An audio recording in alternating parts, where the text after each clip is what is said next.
अस्सलाम वालेकुम रहमतुल्लाहि व बरकातहू। मैं डॉक्टर शाहीना बेगम मौलाना आज़ाद कॉलेज रोज़ाबाग औरंगाबाद से जमात 11वीं युवक भारती की उर्दू क्लास में आप तमाम तलबा का खैर मकदम है।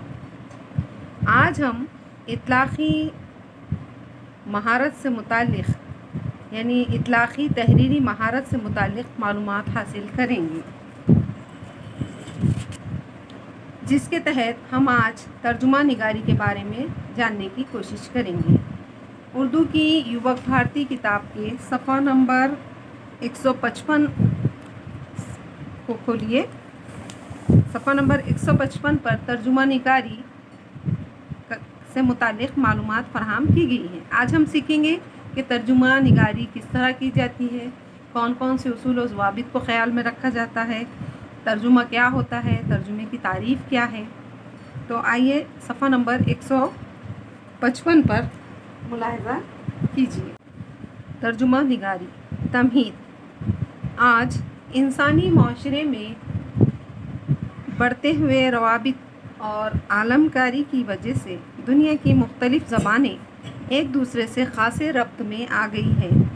ज़बानें एक दूसरे के रब्त में आई तो वो एक दूसरे को मुतासिर करती और एक दूसरे से मुतासिर भी होती हैं।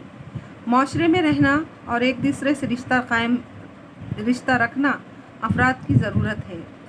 आपस में तबादला ख़याल करने के लिए उन्हें ज़बान की ज़रूरत होती है।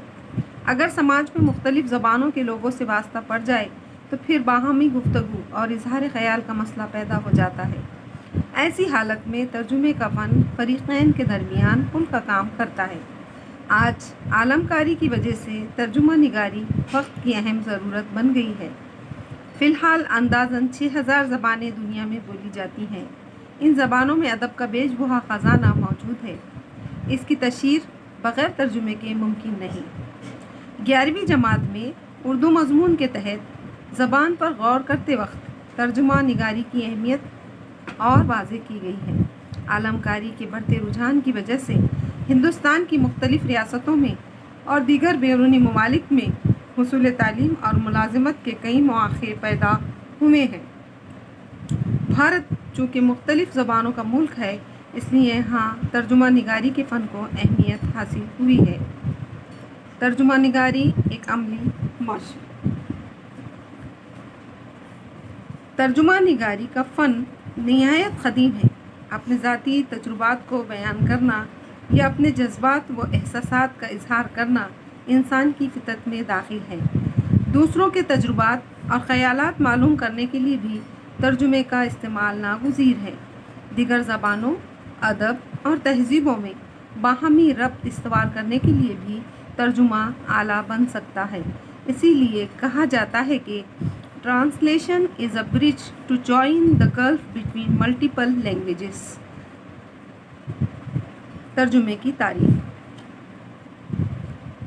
A.H. स्मिथ के मुताबिक तर्जुमे से मुराद एक ज़बान के अल्फाज के मायने दूसरी ज़बान में बयान करते वक्त असल मानी को जू का तू पेश करने की कोशिश है। एक ज़बान के तहरीरी मतन में पेश करदा ख़याल को दूसरी ज़बान के तहरीरी या तक़रीरी मतन में बयान करना तर्जुमा कहलाता है। तर्जुमा करते वक्त सिर्फ़ अल्फाज के मानी ही तब्दील नहीं किए जाते, बल्कि बैनुस्सुतूर में जो जज्बा, एहसास या मतलब छिपा होता है उसे तर्जुमे की ज़बान में पेश किया जाता है। मग़रिबी ममालिक में तर्जुमा निगारी का ख़याल लातिनी ज़बान से आया है, जिसकी वजह से वहाँ अंग्रेज़ी से दीगर मग़रिबी ज़बानों और मग़रिबी ज़बानों से अंग्रेज़ी में तर्जुमे होने लगे। इस तरह दुनिया की मुख्तलिफ़ ज़बानों में कुरान मजीद के तराजिम दस्तयाब हैं। उर्दू में, अरबी में,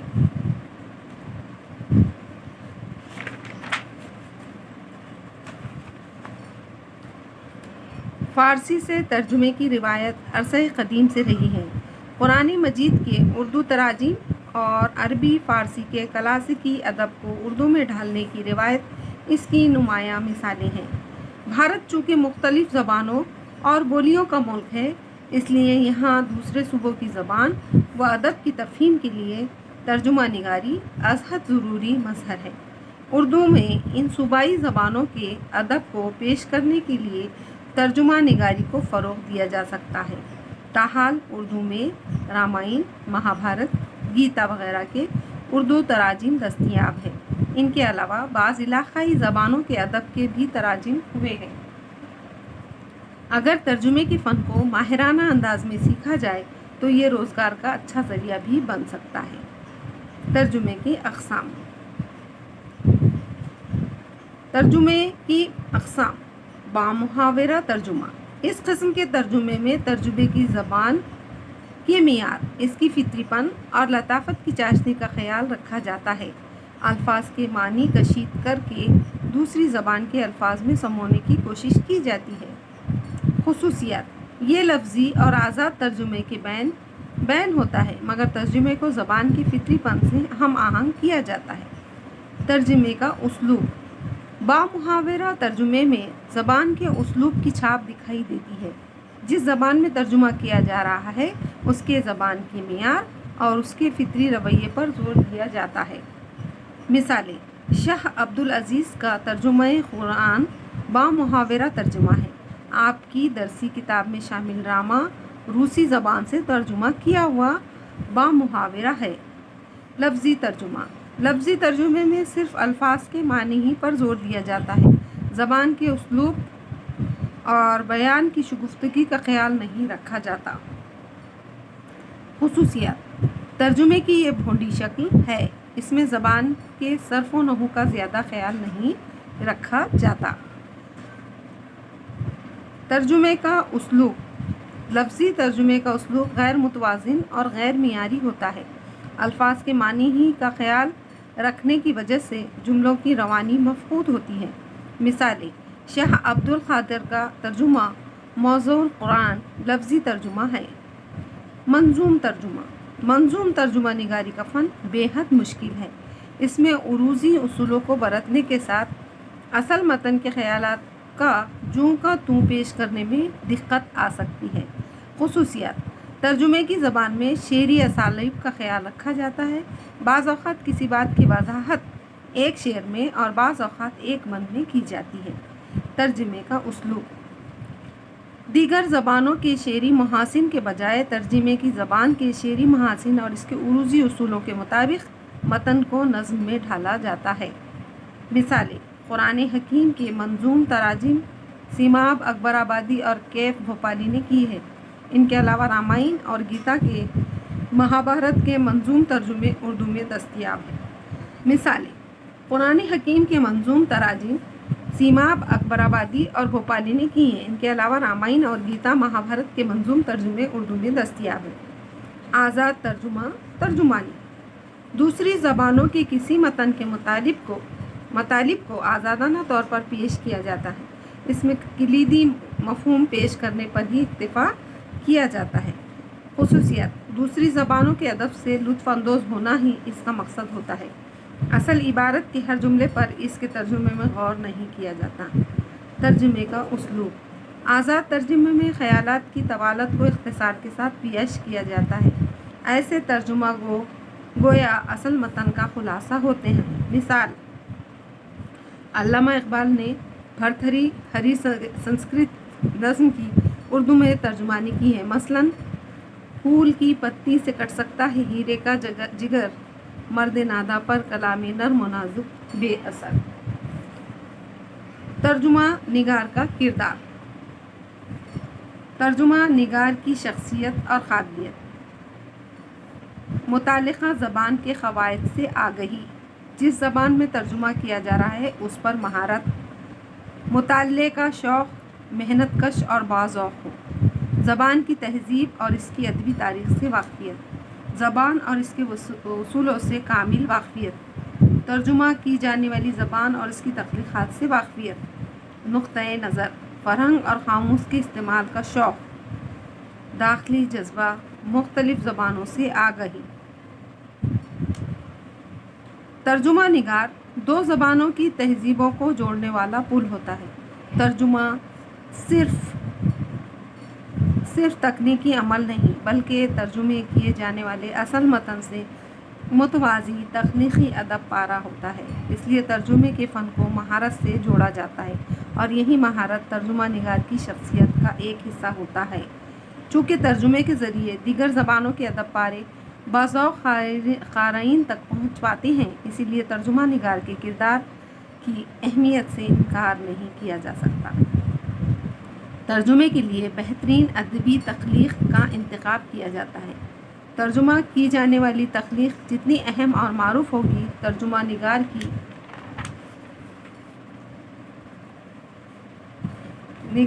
اسے صرف معیار زبان ہی نہیں بلکہ عوامی بولیوں کے الفاظ سے بھی واقف ہونا ضروری ہے۔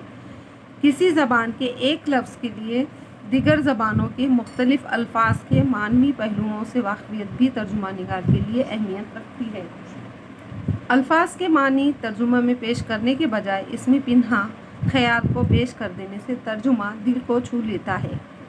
ترجمہ کی جانے والی زبان میں دیگر زبانوں کے الفاظ جوں کا توں مل جائیں یہ ضروری نہیں، بلکہ بعض اوقات تو ترجمہ کیے جانے والے الفاظ کے معنی بھی ترجمے کی زبان میں نہیں ملتے۔ مثلاً مراٹھی الفاظ جہوا اور بھاشا کے لیے اردو میں صرف زبان ہی استعمال کیا جاتا ہے۔ ایسی صورت میں ترجمہ نگار کی مہارت داؤ پر لگ جاتی ہے۔ ترجمہ کرتے وقت ضروری ہے کہ متعلقہ زبان کے متن کو بغور پڑھا جائے، اس کی تفہیم لازمی ہے۔ پھر سیاق و سباق کے مطابق متن کی لفظیات کے معنوں کا تعین اور ان متعینہ معنوں کے مطابق رواں ترجمہ کرنا ہوتا ہے۔ ترجمہ نگاری کا عملی میدان: اخبارات، عدالتیں، سرکاری محکمے اور ابلاغ کے مختلف اداروں میں ترجمہ نگاروں کی ضرورت ہوتی ہے۔ اس کی آسانی کے لیے انٹرنیٹ کی ویب سائٹ پر اشتہار دیے جاتے ہیں۔ آن لائن کام کرنا اور آن لائن اجرت پانا، اس طریقے سے ترجمے کا کام کرنے کا چلن عام ہو رہا ہے۔ ریڈیو، ٹیلی ویژن، فلمی دنیا وغیرہ میں ترجمہ نگاری کے مواقع حاصل ہیں۔ فی زمانہ بین الاقوامی کمپنیاں اپنے عالمی فروغ کے لیے ترسیل و ابلاغ کو بڑھاوا دے رہی ہیں، اس کے لیے انہیں ماہر ترجمہ نگاروں کی ضرورت پڑتی ہے۔ ان کے علاوہ درج ذیل اداروں میں بھی ترجمہ نگاروں کی ضرورت کو محسوس کیا جا رہا ہے۔ نمبر 1، تعلیمی حلقے۔ آج تعلیمی اداروں میں ترجمہ نگاری کی ضرورت ہے۔ تکنیکی تعلیم، طبی تعلیم، انجینئرنگ، قانون، ہوم سائنس، آرٹس، معاشیات، سائنس وغیرہ میں ترجمہ نگاری کی ضرورت ہے۔ ان کے علاوہ صنعت و حرفت، بینک اور روزمرہ کے لین دین میں بھی ترجمے کا استعمال ہوتا ہے۔ نمبر 2، طبی حلقے۔ دواؤں کے اشتہارات، ادویہ کے معلوماتی پرچے وغیرہ مختلف زبانوں میں تیار کرنے کے لیے بھی ترجمے کی ضرورت ہوتی ہے۔ قانون کے حلقے میں ان پڑھ اور کم تعلیم یافتہ کسانوں کو زرعی قوانین کی معلومات، مثلاً 7/12 کے کاغذات، حکومت کی جانب سے دی جانے والی مختلف سہولتوں کی معلومات، بینکوں سے لین دین کے قوانین وغیرہ کے ترجمے کم تعلیم یافتہ لوگوں کو سہولت بہم پہنچا سکتی ہیں۔ 4 ہے سیر و تفریح کے حلقے۔ ملکی و غیر ملکی سیاحت کرنے والوں کو تفریحی مقامات، ہوٹلوں یعنی رہائش گاہوں، وسائل سفر، ریل، ہوائی جہاز کی معلومات مہم پہنچانے کے لیے ترجمہ کی ضرورت ہوتی ہے۔ مترجم۔ تجارتی حلقے میں مترجم کے پیشے کو بڑی اہمیت حاصل ہے۔ مثلاً بڑے سرکاری افسروں یا حکومت کے سربراہوں کو غیر ملکوں میں سفر کے دوران مترجم کی ضرورت ہوتی ہے۔ مترجموں سے ہی یہ سربراہ اپنی تقریر درست کرواتے ہیں اور 2 حکومتی سربراہوں کی گفتگو کے درمیان رابطے کا کام کرتے ہیں۔ تاریخی اور تفریحی مقامات پر غیر ملکی سیاحوں کی رہنمائی اور گائیڈ کے فرائض انجام دینے کے لیے بھی مترجمین کی ضرورت پیش آتی ہے۔ کمپیوٹر کے ذریعے ترجمہ نگاری بھی آج وقت کی اہم ضرورت ہے۔ آج گوگل مترجم ایک پیشے کے طور پر روزگار حاصل کر رہا ہے۔ ترجمہ نگاری کے اصول و ضوابط۔ ترجمہ نگاری کے لیے ضروری ہے کہ وہ ترجمے کے لیے ایسی ہی تخلیق کا انتخاب کرے جو تا دیر باقی رہنے والی ہے۔ ترجمے کے لیے منتخبہ تخلیق کے ساتھ انصاف کرے۔ वाज़ेह तर्जुमा वाज़ेह इग़लात से पाक और एतमाद की लायक हो। तख्लीक़ के साथ मुतरजिम बदज़नी का रवैया अख्तियार न करे। तर्जुमा निगार को चाहिए कि वह अपने ख़यालात को तर्जुमे में शामिल न करे। जिस ज़बान में और जिस ज़बान से तर्जुमा किया जा रहा है, मुतरजिम दोनों ज़बानों के क़वाइद से वाकिफ़ हो। तर्जुमा किए जाने वाले मतन में आने वाली हवाला जाती कुतुब, रिसाले, अखबारात, मकामात वगैरह के नामों का तर्जुमा न करे। जिस ज़बान में तर्जुमा किया जा रहा है, इसी ज़बान के रस्मुल ख़त का इस्तेमाल किया जाए। तख्लीक़ की अहमियत के पेश नज़र ये तय किया जाए कि इसका आज़ाद तर्जुमा मुनासिब होगा या बामिहा होगा। अब आइए देखते हैं कि तर्जुमा कैसा हो। हर तर्जुमा निगार के अपने बुनियादी उसूल होते हैं। हर एक की अपनी फ़िक्र होती है। किसी एक तख्लीक़ के कई तर्जुमा निगार हो सकते हैं। तर्जुमा रवा और फितरी अंदाज में हो। तर्जुमा असल मतन के मुताबिक हो। ख़ारी असल मतन से वाकिफ़ नहीं होता, वह तर्जुमे पर एतमाद कर लेता है, इसलिए इसके एतमाद को ठेस न पहुँचे। मियारी ज़बान और बोली दोनों के लिए मुतरजिम का किरदार निहायत अहम होता है, इसलिए मुतरजिम को चाहिए कि ज़बान और बोली के फ़र्क को मलहूज़ रख कर तर्जुमा करे। देही ज़बान में लिखी गई किसी तख्लीक़ का तर्जुमा करते वक्त मियारी ज़बान पर इसरार न किया जाए। मुतरजिम को ज़माने की क़ैद और इस दौर की तहज़ीब का इल्म होना ज़रूरी है। मुख्तलिफ़ बोलियों और उनकी तहज़ीबी माहौल से मुतरजिम का कमा हक़्क़ा वाकिफ़ हो। अब देखिए, इस इतलाक़ी महारत के दौरान हमने तर्जुमा निगारी के फ़न पर इस सबक का मुताला किया है। अब हम देखेंगे हासिल मुताला। तर्जुमा निगारी एक फ़न है और तर्जुमा निगारी इसलिए भी आज के दौर में अहमियत की हामिल है कि दुनिया भर में कई ज़बानें अपना वजूद मनवा चुकी हैं और हर ज़बान में कहीं ना कहीं तख्लीक़ात जारी हैं।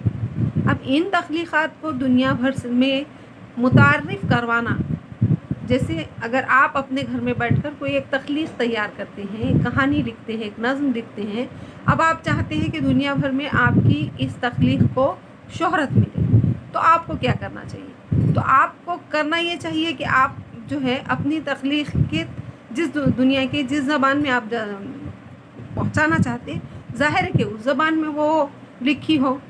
लेकिन अब एक मुसन्निफ़ के लिए या एक शायर के लिए ये आसान बात नहीं होती कि वो दुनिया की मुख्तलिफ़ ज़बानों को जाने। कमा हक़्क़ा 2, 4, 6, 8, 10 ज़बानें कोई मुसन्निफ़ या शायर जान सकता है। एक लिमिट होगी, एक हद होगी उसकी, लेकिन उससे ज़्यादा आज हम इंटरनेट के दौर में जी रहे हैं और हमारे लिए तर्जुमा करना बड़ा आसान हो गया है। लेकिन तर्जुमा, अब देखिए, तर्जुमा सिर्फ़ एक शायर और अदीब के लिए नहीं बल्कि दुनिया भर की न्यूज़, इत्तलाएँ, मालूमात, मईशियत, हर शोबे में इसकी अहमियत हो गई।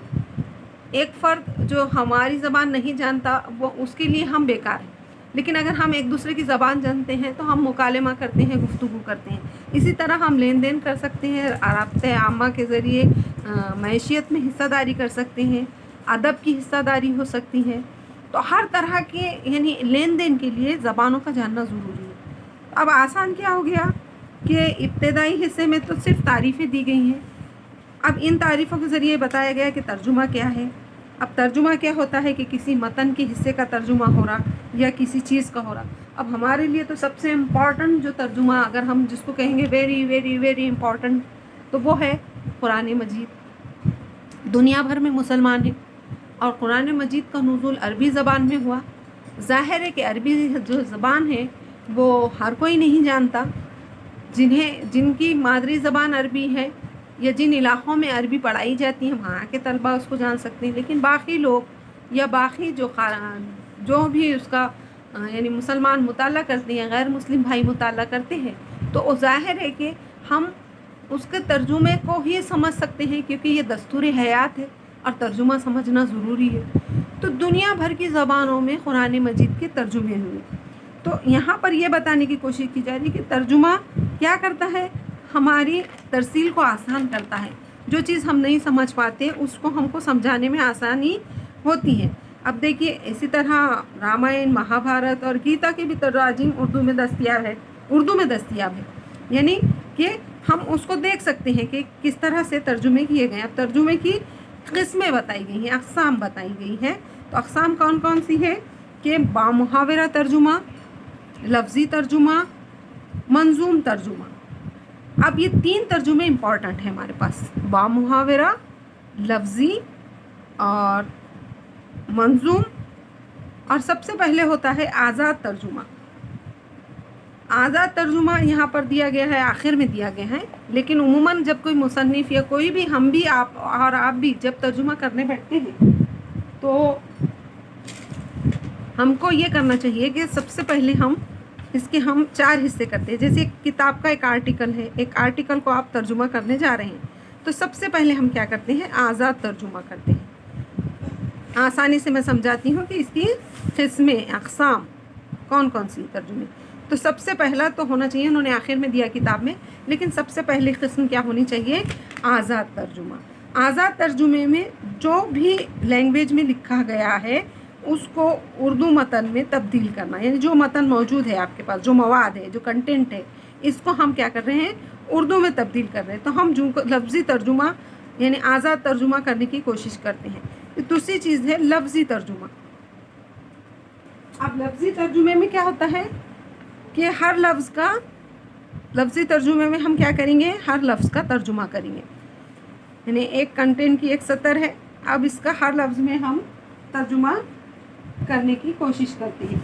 अभी आपको पेपर में भी तर्जुमे के लिए दिया जाएगा कि भाई एक सतर हो सकती है या 2-3 सतूर हो सकते हैं, इनका तर्जुमा किया जाए। तो सबसे पहले क्या करते हैं कि हम हर लफ्ज़ का लफ्ज़ी तर्जुमा कर इस तरह भी इसके ऊपर लिख सकते हैं। और जब हमने लिख लिए तो हम क्या करेंगे कि एक आज़ाद तर्जुमे में इसको तब्दील करेंगे। उसके बाद होता है हम लफ्ज़ी तर्जुमे को तब्दील करते हैं बामुहावरा तर्जुमे। बामुहावरा तर्जुमा थोड़ा सा मुश्किल होता है, यहाँ बताने की कोशिश की गई, बल्कि उन्होंने किताबों के नाम भी दिए हैं कि कौन कौन सी किताबें आप पढ़ सकते हैं। यूँ तो बहुत सारी किताबें हैं, लेकिन अब जो हमारे लिए वक्त शुरू होने जा रहा है 12वीं जमात का, तो हम वो किताबें तो नहीं पढ़ सकते। हम ना अपनी दस्तूर हयात को तो रोज़ पढ़ सकते हैं, यानी कुरान मजीद। तो उसके भी बहुत सारी लोगों ने अलग अलग तर्जुमे अलग अलग ज़बानों में किए हैं। हम सिर्फ उर्दू में जो है तफसीरुल कुरान का मुताला करें, यही हमारे लिए बहुत काफ़ी है। और उससे हम समझ सकते हैं कि उसमें लफ्ज़ी तर्जुमा किस तरह किया गया और बामुहावरा, यानी उसका तो उमूमन बामुहावरा तर्जुमा किया गया। अब एक किस्म होती है मंजूम तर्जुमा। अब मंजूम तर्जुमे की खुसूसियत क्या होती है, ये सबसे मुश्किल फ़न है, बामुहावरा से भी ज़्यादा मुश्किल फ़न है, क्योंकि मंजूम में क्या करना पड़ता है, क़वाइद का ख्याल रखना पड़ता है। और मंजूम तर्जुमे करते वक्त उरूज़ी उसूल जो होते हैं, उरूज़ी उसूल या पैमाने जो कुछ भी होते हैं, जैसे उमूमन शायरी में जो पैमाने होते हैं, इसको असल मतन के मुताबिक बरतने की कोशिश करना होती है। तो हम इसे कहते हैं मंजूम तर्जुमा। तो ये इसका उसलूब भी जो है मुश्किल होता है। इस तरह हम इनको 4 किस्मों में रख सकते हैं याद करने के लिए, और ये 4 किस्में जो हैं हमारे तर्जुमा निगारी के अक़साम कहलाई जाती हैं। अब आते हैं तर्जुमा निगारी का किरदार। यहाँ आपको खाका इसमें बताया गया है कि किरदार यानी शख्सियत का किरदार, जो तर्जुमा निगार है उसकी शख्सियत कैसी हो, तो मुताल्लिक़ा ज़बान के क़वाइद से आ गई, यानी ग्रामर से वाकिफ़ हो। जो ज़बान का तर्जुमा करने जा रहे हैं, लैंग्वेजेस आना चाहिए। जैसे आप अगर उर्दू का अंग्रेज़ी में करने जा रहे हैं, या अंग्रेज़ी का उर्दू में, या अरबी का उर्दू में करने जा रहे हैं, या फ़ारसी का उर्दू में करने जा रहे हैं, तो जो भी ज़बान, तो दोनों ज़बानों पर आपको उबूर हो। फिर मुताल्ले का शौक़, मेहनत का और बाज़ौक़, बग़ैर मुताल्ले के हम ये इस पर महारत हासिल नहीं कर सकते। इसके बाद है ज़बान की तहज़ीब और इसकी अदबी तारीख़ से वाक़फ़ियत। जिस ज़बान का भी हम तर्जुमा करने जा रहे हैं उसके अहद और ज़बान की तारीख़ से वाक़िफ़ हो, ज़बान और इसके उसूल से कामिल वाक़फ़ियत, तर्जुमा किए जाने वाली उसकी ज़बान और इसकी तख़लीक़ात से वाक़फ़ियत। नुक़्ता नज़र, हर राइटर का, हर मुसन्निफ़ का अपना नुक़्ता नज़र रहता है, उसको भी जहन में रखना है। फ़रंग और ख़ामूस के इस्तेमाल का शौक़, यानी लुग़त वग़ैरह का इस्तेमाल करते हुए काम आगे बढ़ाना चाहिए। दाखिली जज्बा और मुख्तलिफ़ ज़बानों से आ गई, ये तर्जुमा निगारी का किरदार होना चाहिए। तो देखिए, हमने ये देखे कि किस्में और किरदार, तो हमको जो दिया जा रहा है पर्चे में हमारे लिए तर्जुमा निगारी के सवालात होंगे। तो मश्क के हम अगर सवालात देखें تو ترجمہ نگاری کے لیے آپ کو پیسیج دیا جا سکتا ہے، اور پیسیج میں آپ کو یہ دیا جا سکتا ہے کہ اس کا ترجمہ آپ اردو زبان میں کیجئے یا انگریزی زبان میں کیجئے، با محاورہ کیجئے، منظوم کیجئے، آزاد کیجئے۔ تو اس طرح آپ کو ترجمہ نگاری کا سوال دیا جا سکتا ہے۔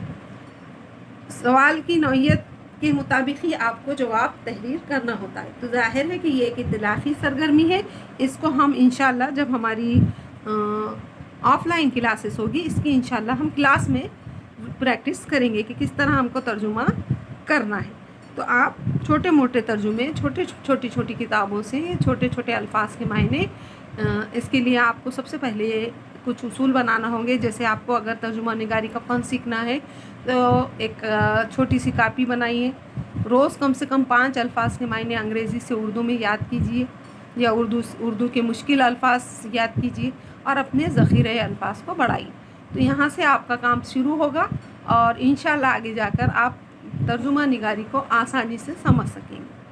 تو یہ ہمارا ترجمہ نگاری کا اطلاقی مہارت کا سبق اختتام پذیر ہوتا ہے۔